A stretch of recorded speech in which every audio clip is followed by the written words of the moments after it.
Hey guys, what is up? It's BEN94z here, back again today with another Blender tutorial. In this tutorial I'm going to show you folks how to make an armature and apply it with weights to a mesh. You see old mate over here, this character, he's got his palm open there and his fist clenched over here. Well, imagine this guy's got like a whole skeleton underneath his mesh. Yeah, that's right. Like 3D characters or anything animated in 3D pretty much needs a bone to it or an armature. Alright, so let's just delete everything in the scene to begin with and press Shift A and let's add a cylinder. I'll be making myself a tail. Now there's two different types of kinematics. Oops. There's forward kinematics and inverse kinematics. Let's press scale Y8, tab, control R8, enter. Let's go to the end of the tail here and select this little end on face at the end here. Press E to extrude on the keyboard and Alt M to merge in the center. And let's drag that vertex out a bit like that and scale this one down. Scale Shift Y to make it a bit skinnier, and let's delete this face here. I'm also going to show you guys the grease pencil. Okay, so let's press D on the keypad, and what we're going to do with D is sort of replicate a butt and groin maybe.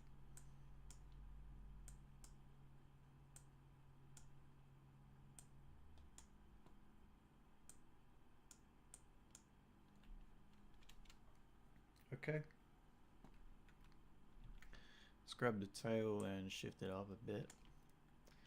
And let's add a, see under here we've got armature and single bone. Let's rotate it by the X and press the minus on the keyboard 90. Let's shift this up a little and you notice how it's just disappeared. Go over here to this little skeleton guy over here and click X-ray to view your bone through a mesh. Drag that there with control and press the green one for Y, the green arrow. And let's drag that out to there. Now I've got to press Z to go into scale mode. I mean wireframe mode. Alrighty, so we did 8 edge loops. We're gonna need 8 bones, or at least 9. Let's press W, subdivide. That's 8. I think we need one more, so actually just gonna pull that one back. And now the reason why I've mentioned the grease pencil is because you see these edge loops, but when you go into object mode or go into this even the edit mode of this armature, you can't see where the edge loops are. So let me just go D to draw, and you can draw exactly where these edge loops are. If you want it to be exactly, you're gonna have to zoom all the way in. It's recommended that you get as close as possible.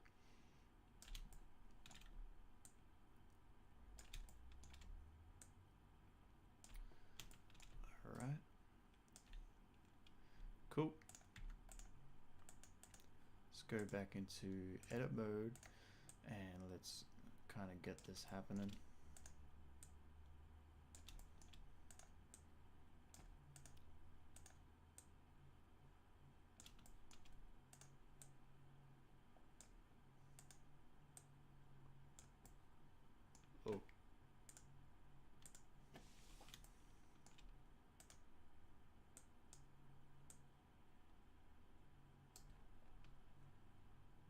okay, I was maybe one short, so let's go shift and push this forward like that. Push this back. Yeah, that's about right. Okay, now when you have like a mesh, I'm gonna quickly make this smooth, shade smooth. When you have a mesh and you've only got one edge loop in between the joint, you're gonna end up with something like this when you deform it. Say when you go into pose mode after you've applied it, you're gonna end up with a straight line like that. So there's gonna be no real crease. Well, it's gonna be a really straight crease. When you want something like that, something that looks smooth, especially with something that's organic like a tail. Unless it's robotic, or you know, it's really straight. So what I'm gonna do is go back into the mesh and go Control R and sort of make, you know, a bunch of Control E, edge slide. Control R, let's keep making some edge loops.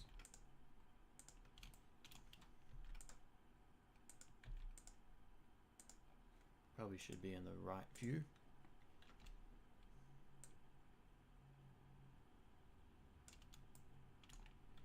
For me, it doesn't have to be exact, but for you guys, it might be a little bit different. I'm just demonstrating.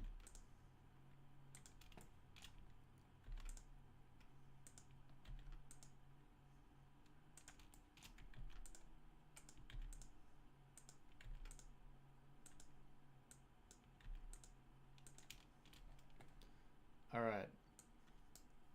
So we've got our armature here. We've got all our bones. They're named funny for some reason.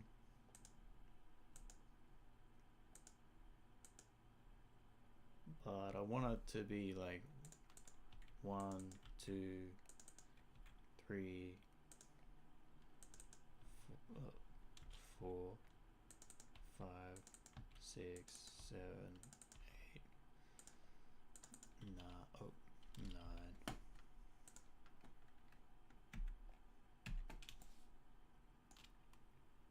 Alrighty. Let's. Okay, so we've got our edge loops. Yes, and we're gonna toggle off this. Oh, we don't have to, but we can. We're gonna go select the mesh and then right click and select. Hang on, make sure we're in object mode. Select the mesh and then right click, select the armature object, and then we're going to press Control P. Now if you want to do this manually, you can select bone, but I'm going to select automatic. What that will do is select your mesh and go into weight paint, and you'll see exactly what that does. Select 1 and you can see what it's done. Okay, the red indicates a lot of deformation, and the blue, the deep navy blue, represents like no deformation. So when you go into edit mode, say you select this and then go remove, that's what you're gonna see. I've got the first bone selected, this is the second bone. Now you see how you've got like an orange sort of color there, yet you have yellow here. Well, what I actually want is I want these crease, well, actually just this crease to be more intense than the middle, because that's where the actual joint lies. So let's go into face and select the second bone, of course, and apply 0.2 to the second bone on that face. Click assign. On this one we go 0.3, so that's a bit more intense than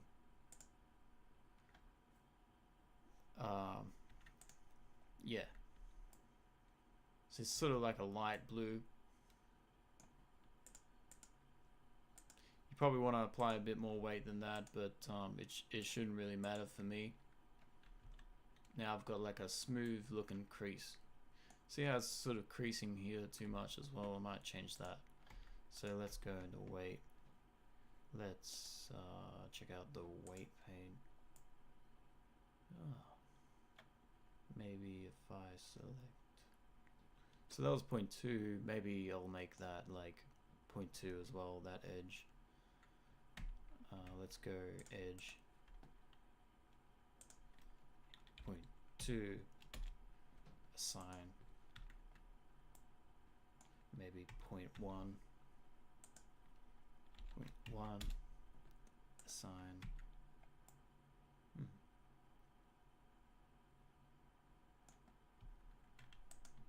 Maybe just remove. Nope.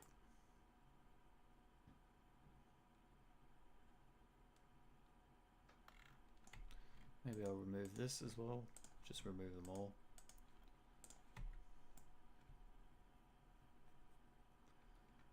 Okay, now let's select this face and put 0.5 and go assign.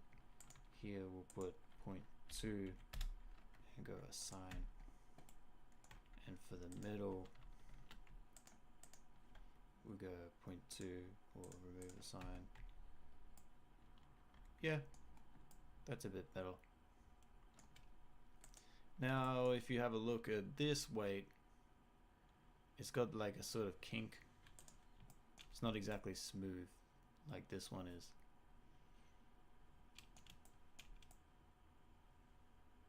A little different, but I think it makes all the difference. Sometimes, I mean, you can play with weight. Weighting takes a while. You want to weight your mesh and your to your bones properly. Anyways, I've showed you how to do this. I don't have all day to do it myself.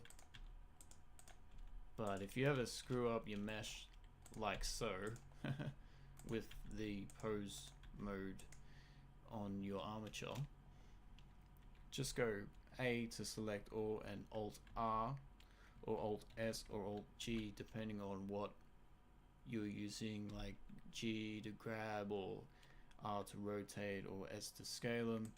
You can scale along one axis as well, which is useful. Let's select the end bone here. This by the way is called forward kinematics, where you kind of just move it to however suits your fancy. Alt let's go over to this doggy bone and the chain over there. Let's go add bone constraint inverse kinematics, and I'm not too sure what iterations does, but I know you want to use 9 for the chain length because I have 9 bones. 1, 2, 3, 4, 5, 6, 7, 8, 9. Yep. And when I solely select this last bone here and press G, my tail will be moving like so. And remember, I removed the weight from the first bone. That's so my tail can stay glued to the back of the bum, to the back side. And there you have it. That's rigging. Oh, actually, there's one more thing I want to cover. That would be, say that's your tail. You've got a mesh here, and you've also got this is your bum, or this is your body. Egg 0.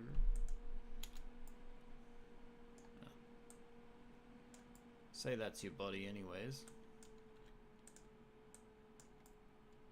And you've got this rigged up and everything. You've got another armature happening here.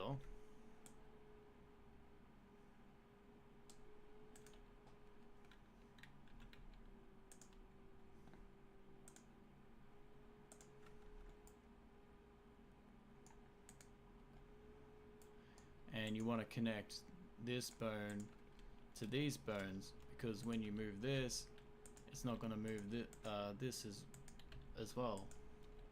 So what you want to do is select that bone object and then these bone objects and go Control P and select parent to bone. So you see this little line is drawn here. Now you can happily move this, and you know, whatever's been deformed to your main skeleton here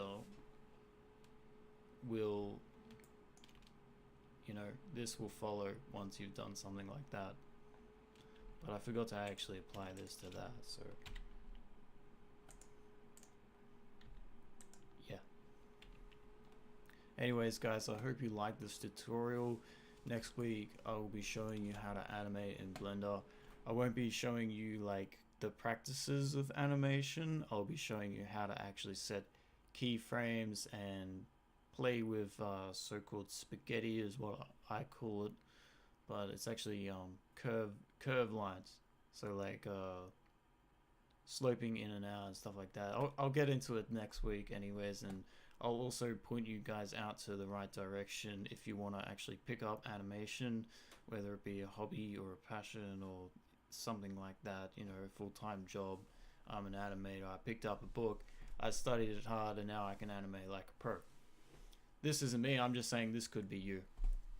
You know, not everyone went to uni and studied what they did. Anyways, I'm signing out. Thanks for watching this tutorial, and I'll be back next week.